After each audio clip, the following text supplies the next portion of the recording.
Good morning students. देखिए students, आज हम प्रोबेबिलिटी के नेक्स्ट टॉपिक पे चलते हैं, मतलब नेक्स्ट जो हमारे क्वेश्चन हैं उनके ऊपर चलते हैं। हमने प्रीवियस वीडियो के अंदर कुछ क्वेश्चंस आपको बताए थे कैसे करने हैं। फर्स्ट टॉपिक हम लेके चल रहे हैं कंडीशनल प्रोबेबिलिटी के ऊपर। ठीक है स्टूडेंट्स, तो अभी जो हम नेक्स्ट करवाने वाले हैं क्वेश्चंस, आज जो फर्स्ट एक्सरसाइज के ही कुछ और क्वेश्चंस हैं और आज फर्स्ट एक्सरसाइज को खत्म करते हैं, फिनिश करते हैं। क्या है क्वेश्चन जो मैंने लिखा है आज का first question? A coin is tossed 3 times. एक कॉइन है, उसको टॉस किया गया है 3 टाइम्स। तो स्टूडेंट्स, मैंने आपको सैंपल स्पेस में सब समझाया था, बट मैंने ये भी कहा था कि उस तरह राइट नहीं करना है, सीधा शॉर्ट फॉर्म में राइट करना है। तो देखना आप शॉर्ट फॉर्म में कैसे लिखेंगे इसको। क्या लिखोगे? When throw a coin 3 times. तो देखिए स्टूडेंट्स, क्या बनेगा sample space S equal to, सीधा बनाना है आपने। क्या बनेगा? 3 टाइम्स है ना, first H, second H, third H. देखो पेयर बन गया ना, हो गया 3 टाइम्स का एक पेयर। फर्स्ट बार H, second H, third H, मतलब फर्स्ट सेकंड थर्ड तीनों बारी पे हेड आया। ठीक है, सेकंड आ जाओ। फर्स्ट हेड हो गया, सेकंड हेड हो गया, बट थर्ड पे टेल आ गया सपोज। और अब देखो इसी को ठीक करें, टेल को आगे ले आए, एच को पीछे ले जाए, एच टी एच, और ठीक करें इसको, इस टी को और आगे ले आए, एच को और पीछे ले जाए, तो ये बन जाएगा टी एच एच। हो गया ऐसे। अब फिर से पहले केस पे आओ, और पहले केस में जहां मैंने पहली बार टी किया था, अब इन दोनों जगह टी कर दो, तो क्या बनेगा? Head tail tail. देखिए ध्यान से, हो गया। अब इस टी को आगे करो, एच को पीछे करो, टी एच टी। हो गया। अगले स्टेप पे इस टी को आगे करो, टी को और पीछे, एच को और पीछे कर दो, टी टी एच। बस हो गए। मतलब इनको इंटरचेंज करते रहा करो। और लास्ट अब फिर इसी पे आओ। पहली बारी में मैंने यहाँ एच किया था, सेकंड में दोनों पे एच किया, थर्ड में तीनों पे टी कर दो, सॉरी। तो क्या जाएगा? T T T. और काउंटिंग करें, 8 बनी हुई, 1 2 3 4 5 6 7 8। इस तरह से करना है। हो गया ना? एक दो बार करेंगे ना, रनिंग में आएगा, तब आपको याद हो जाएगा ऐसे करना होता है। ठीक है, तो ऐसे ही सबसे पहले एक कॉइन है, थ्रो किया 3 टाइम्स, तो एस सैंपल स्पेस ये बन गया पहला केस। नेक्स्ट चलते हैं, find probability of E given F. यहां दे दिया, क्या फाइंड करना है सीधा बना के आगे चलते हैं। If E and F are the events, E क्या है और एफ क्या है, ये 2 इवेंट्स गिवन है। क्या है ई और एफ? तो पहले स्टूडेंट्स यहां आओ, number of S equal to 8, वो तो करते हैं हमेशा। अब आएगा let E such that at least 2 heads ना, तो at least 2 heads comes up, at least 2 heads comes up. तो E इक्वल्स टू क्या आ जाएगा स्टूडेंट्स? पहले चेक करेंगे सैंपल स्पेस में से। तो इसका मीनिंग क्या होता है? एटलीस्ट 2 हेड्स, कम से कम 2 हेड, 2 से ज्यादा आ सकते हैं, कम नहीं आ सकते। समझ आया? कम से कम 2 हेड है, तो कम से कम 2 में ये आएगा, नहीं आएगा, कम से कम 2 में ये आएगा, H H T H T H, यहां पे 2 आ रहे हैं, टी एच एच, और कौन सा है यहां पे? सिंगल हेड है, सिंगल हेड, सिंगल हेड, कोई हेड नहीं, बस। तो आई होप क्लियर हुआ होगा। एटलीस्ट 2 हेड बोले ना, कम से कम 2 हेड होने चाहिए। हाँ, तो स्टूडेंट्स एक तो रह गया ना शुरू वाला, तो ये भी तो आएगा, ध्यान नहीं दिया सॉरी, क्योंकि यहाँ पे तीनों ऐड है, कम से कम 2 हो सकते हैं, कम से कम 2 यहाँ भी हैं, ज्यादा चाहिए, कितने भी हो जाएंगे। ठीक है, तो ध्यान रखना, E इक्वल टू ये 4 केस बनेंगे। तो क्या लिखोगे यहाँ पे? Number of E equals to 4, counting करनी है बस, 1 2 3 4। ठीक है, एफ चलेगा, लेट एफ सच दैट क्या है? At most 2 heads, maximum 2 head, इसका मतलब ये हो गया मैक्सिमम 2, मतलब 2 से ज्यादा नहीं होने चाहिए, 2 से कम कितने भी हो सकते हैं। तो F इक्वल्स टू क्या आएगा? यही देखना है सैंपल स्पेस से, तो 2 से ज्यादा नहीं होने चाहिए, यहां ज्यादा आ रहे 2 से, नहीं आएगा, तो कौन सा आएगा? पहला ये एच एच टी, यहां 2 है, चल जाएगा काम। नेक्स्ट चलते हैं एच टी एच, ये भी सही है। थर्ड चलते हैं टी एच एच। ठीक है, नेक्स्ट आ जाओ। अब देखो यहाँ तो दो दो दो थे, यहाँ पे एक हेड है, एक हेड चल जाएगा क्योंकि एटमोस्ट बोला है, मैक्सिमम दो होने चाहिए, दो से कम कितने भी हो सकते हैं, दो से ज्यादा नहीं होने चाहिए, मैक्सिमम दो। तो ये भी हो सकता है कम में, तो कितना आएगा HTT, नेक्स्ट कितना आएगा THT, नेक्स्ट TTH और लास्ट TTT भी आएगा। आप सोचोगे ये क्यों आएगा भाई, मैक्सिमम दो हेड बोले, हाँ तो मैक्सिमम दो बोले हैं, दो से ज्यादा नहीं हो सकते, दो से कम हो सकते हैं, दो हो सकते हैं, दो से कम एक हेड हो सकता है, एक से कम जीरो हेड हो सकता है, तो यहाँ पे जीरो हेड आ रहा है। समझ आया केस से? तो केवल ये केस नहीं आएगा HHH, बाकी सातों केस बनेंगे, 7 केसेस हमारे पास इसमें।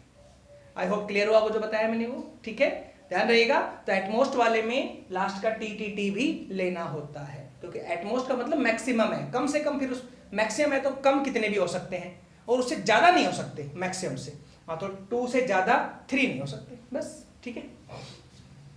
काउंटिंग करो, number of f equal to 7 हो गया। क्या फाइंड करना है, probability of E given f find out करना है ना। यहां से अपना क्वेश्चन शुरू करते हैं, ठीक है ना। तो क्या आएगा स्टूडेंट्स, ये तो बना के दे दिया, क्या फाइंड आउट करना था, पहले दोनों का इंटरसेक्शन E और f का वही चाहिएगा, हाँ तो E intersection f equals to, दोनों में कॉमन क्या है, दोनों में कॉमन ये 3 ही मिलेंगे आपको, है ना, HHT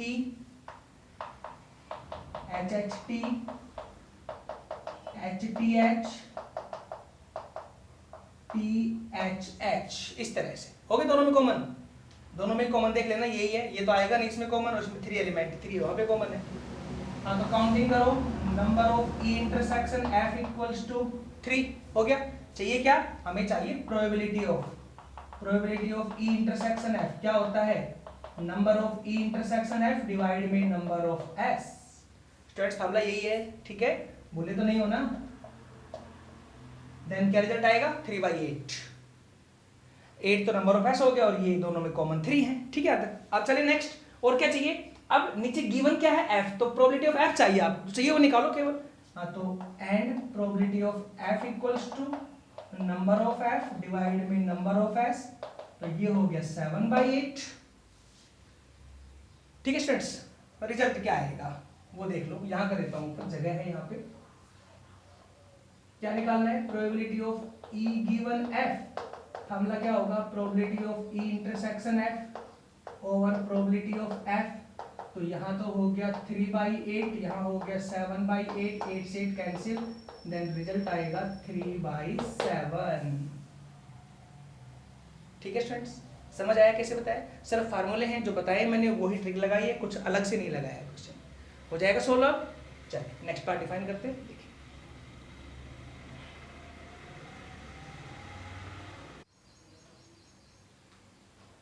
देखिए स्टूडेंट्स, नेक्स्ट क्वेश्चन, आज की वीडियो में कुछ ऐसे ही क्वेश्चन करवाने वाले हैं, नेक्स्ट वीडियो के अंदर नेक्स्ट एक्सरसाइज डिफाइन करेंगे स्टूडेंट्स। देखिए क्या है, ए डाई इज थ्रोन ट्वाइस, एक डाई को 2 बार उछाला गया है, 2 बार थ्रोन है उसका, the sum of the numbers appearing is observed to be 6। देखो तो पहले यहीं तक करते हैं, a die is thrown twice, क्या लिखोगे, व्हेन थ्रो ए डाई,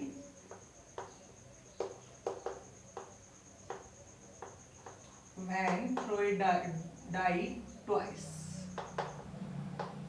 तो स्टूडेंट सीधा कर रहा हूं, s इक्वल्स टू क्या बनेगा, तो 1 1 बताया था मैंने आपको, 1 2 1 3 1 4 1 5 1 6, फिर आएगा 2 1, फिर आएगा 2 2, और स्टूडेंट्स इस तरह से लास्ट में कितना आ जाएगा, सीधा ही कर रहा हूं 6 से, ज्यादा लिखूंगा टाइम लग जाएगा, आप लिख देना 36 बनेंगे, पता है, ठीक है, मैं लिखवाया था आपको।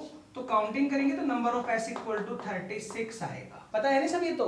देखिए फर्स्ट वीडियो जरूर देखें, अगर आपको आगे पढ़ना है प्रोबेबिलिटी के अंदर, अगर फर्स्ट ही आप नहीं देखते हैं ना, तो आगे का समझ में आपको नहीं आना है कैसे बन रहे हैं सारी चीजें, क्लियर है। तो number of s equal to 36 हो गया। अब चलते हैं आगे, and the sum of the, अब आउटकम की बात है, क्या कहते हैं, and the sum of the numbers appearing is observed to be 6। Sum die आप थ्रो करोगे, रिजल्ट आएगा, 2 डाइस हैं, थ्रो क्या रिजल्ट आया, तो मान लीजिए 1 डाई, फर्स्ट डाई के ऊपर रिजल्ट आया 2 और सेकंड पे आया 5, सेकंड पे, तो 2 + 5 दोनों का सम करना है, कितना हुआ 7, वो सम कितना आना चाहिए, इज ऑब्जर्व टू बी 6, मतलब दोनों डाइज का सम 6 आना चाहिए, पहला इवेंट ये है। तो क्या लिखोगे, लेट ई सच दैट, ठीक है, नंबर या sum of the number, sum of the number is 6, उन नंबरों का सम 6 होना चाहिए। तो बताइए ई इक्वल टू क्या आएगा, 6 वाले कौन कौन से, देखो पहले से काउंट करते हैं इसी में, 1 1 दोनों का सम करो, 2 आएगा, नहीं बनी बात, 3 आएगा सम, 4 आएगा सम, 5 आएगा सम, 6 आएगा सम। तो पहला केस ये हो गया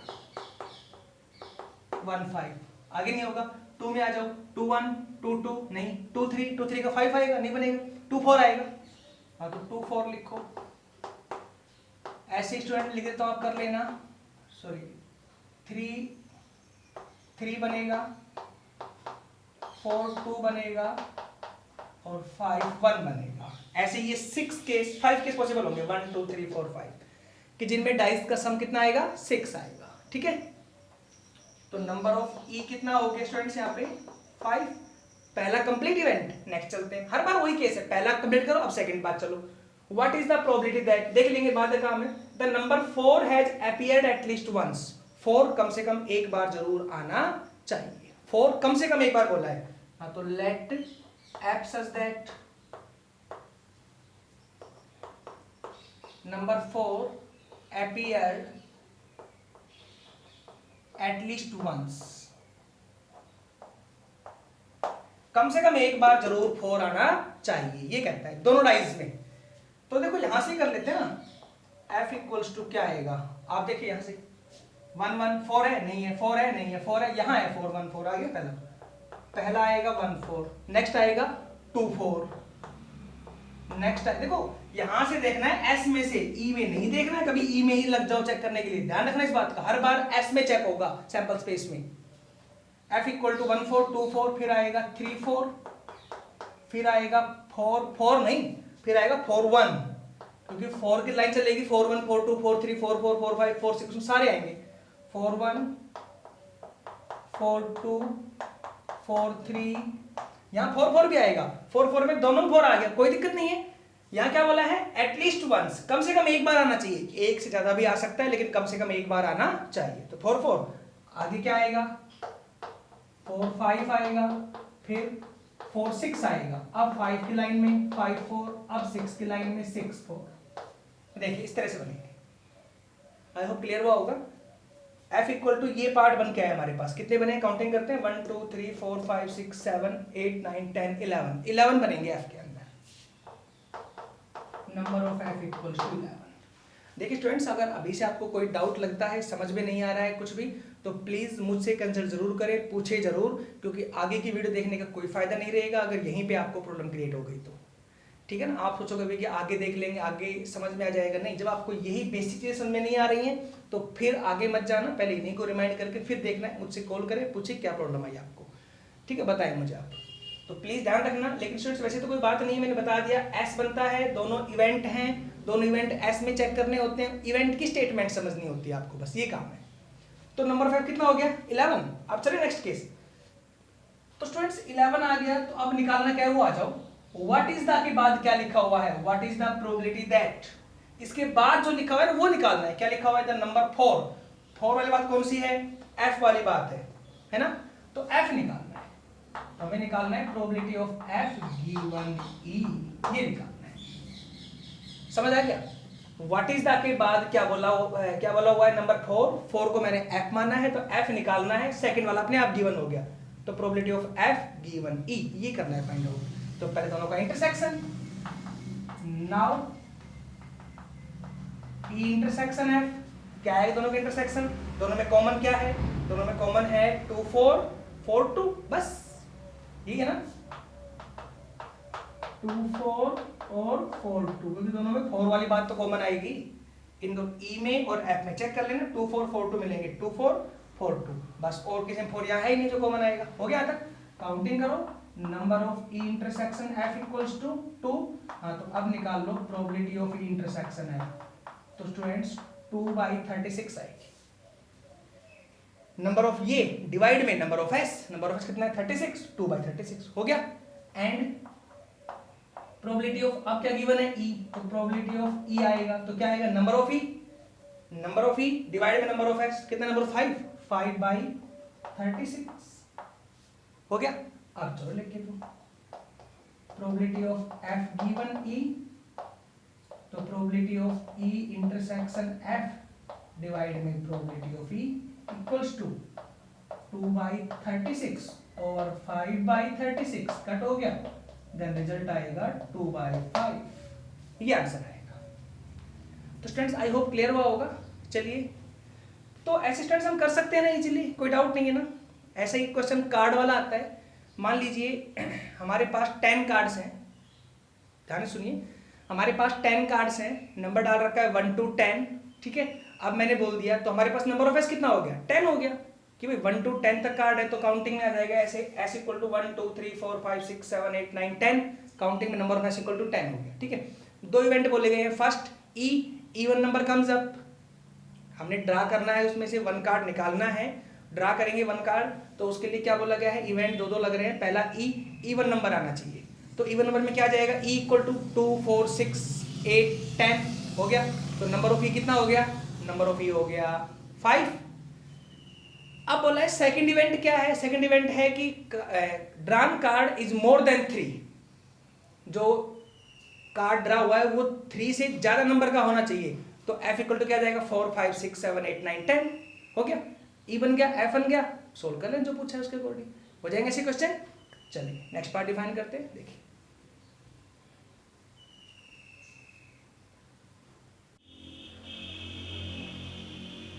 देखिए स्टूडेंट्स, नेक्स्ट जो क्वेश्चन है क्या है, वो कार्ड के ऊपर है। प्लेइंग कार्ड्स आपने देखे हैं ना, 52 कार्ड्स होते हैं प्लेइंग कार्ड्स। अरे प्लेइंग कार्ड पता होगा ना, ताश आपने देखी होगी, खेलते भी होंगे कई बच्चे, तो कईयों ने देखा भी होगा, बाहर भी हमारे बुजुर्ग वगैरह खेलते रहते हैं ना उन चीज़ों को। तो उसमें क्या क्या चीज़ें होती हैं आपको पता है, उसमें हमारे पास 26 तो रेड कलर के प्लेइंग कार्ड होते हैं और 26 होते हैं ब्लैक कलर के, जिसमें हमारे पास डिज़ाइन 4 टाइप्स के डिज़ाइन बने होते हैं। हर एक के कार्ड होते हैं 13 13 13 13 13 होते हैं डायमंड के, 13 स्पैड के, 13 क्लब के और 13 हमारे पास हार्ट के, इस तरह से होते हैं। पता होगा सारे, ये तो इतने तो आपको पता ही नॉलेज है ही, तो नहीं हो तो आज ही एक नई प्लेइंग कार्ड लेके आ जाना और उसमें देख सकते हैं आप क्या क्या होता है, ठीक है। क्वीन होते हैं उसमें 4 क्वीन, 4 किंग, 4 एस, ठीक है।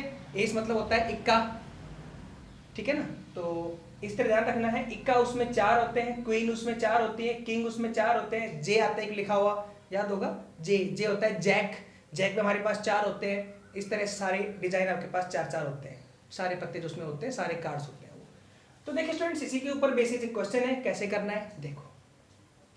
सॉल्यूशन में आ जाओ, तो यहाँ पे मत लिखना कि एस इक्वल टू बनाना है, ऐसे नहीं, यहाँ पे वो राइटिंग नहीं बनेगी S equal to E equal to F equal to, यहाँ सीधा आएगा नंबर ऑफ, देखना कैसे, टोटल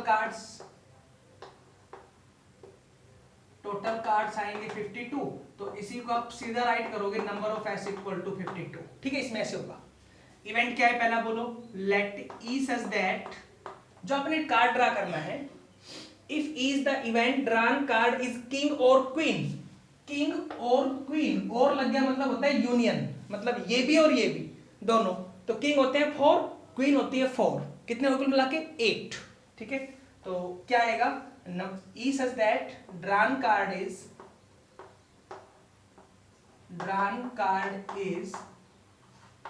किंग और क्वीन, हाँ तो क्या आएगा, सीधा राइट करना है number of E equal to 8, 4 ये होते हैं और 4 ये होते हैं, और आ गया तो दोनों हो गए हमारे पास, ठीक है, 4 4 8 हो गया। बस लिखना नहीं है क्या क्या होता है, सीधा आता है इस तरह से राइट, इसके अंदर सीधा समझ के करना होता है आपको बस। नेक्स्ट चलो, let F such that drawn card is, F देखते हैं क्या है, ड्रॉन कार्ड इज क्वीन और एन एस, क्वीन और एन एस, क्वीन 4 होती हैं और एस 4 होते हैं, 4 4 कितने हो गए 8, सीधा number of F equal to 8।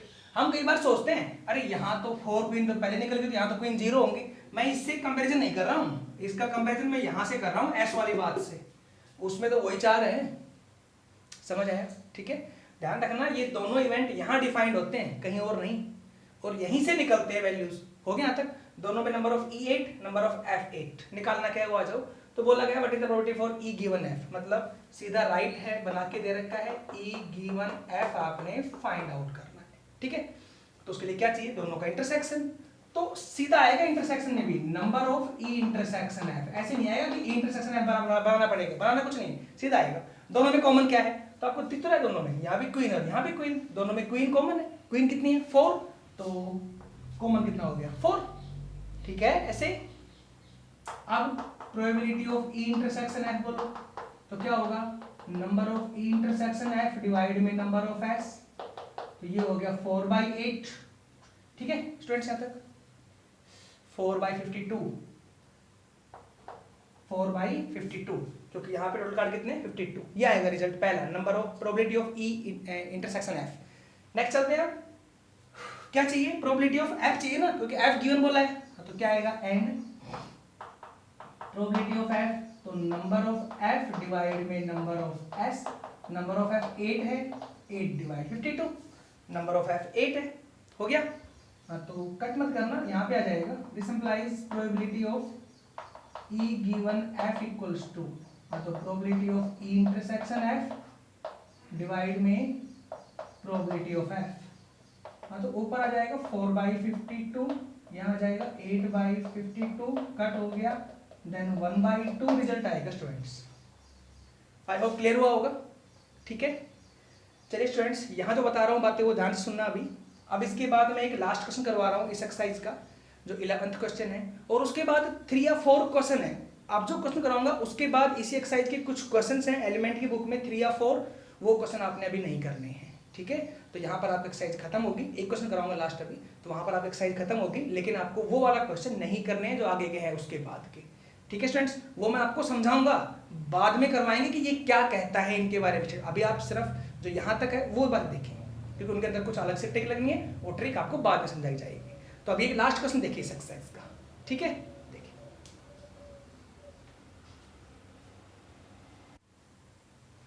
देखिए स्टूडेंट्स, लास्ट क्वेश्चन क्या है? The probability that a student selected at random from A class will pass in maths is 4/5। मतलब क्लास में से कोई भी एक स्टूडेंट ऐसे ही सेलेक्ट कर लिया गया है, तो उसकी मैथ्स में पास होने की प्रोबेबिलिटी है 4/5। तो देखो स्टूडेंट्स, फॉर मैथ्स हम m मान लेते हैं। ठीक है, और सेकंड और है वो है कंप्यूटर साइंस का, तो फॉर कंप्यूटर साइंस हम c मान लेते हैं। पहले मैंने सिंबल रिप्रेजेंट कर ली दोनों के लिए। ठीक है, क्या कहता है क्वेश्चन में कि मैथ्स में पास होने की प्रोबेबिलिटी 4/5 है, तो क्या लिखोगे? Let m such that pass in maths, c such that pass in computer science। ठीक है, cs मतलब कंप्यूटर साइंस आ गया। चलो दोनों मान लिया मैंने। अब कहता है मैथ्स में पास होने की सीधी प्रोबेबिलिटी गिवन है, देखो सीधी प्रोबेबिलिटी गिवन है मैथ्स में पास होने की 4/5, तो आपको ये गिवन है probability of m equal to 4/5। समझ आया केस पहला? आगे चलते हैं। And the probability that he she passes in maths and computer science.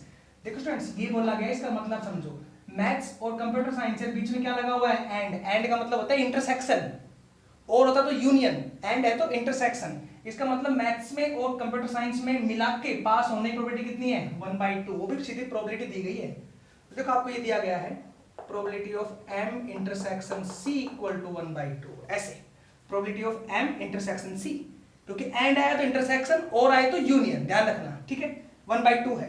Last में क्या निकालना है? What is the probability that, what is the के बाद क्या लिखा हुआ है? ही सी पास इन कंप्यूटर साइंस, मतलब c निकालना है।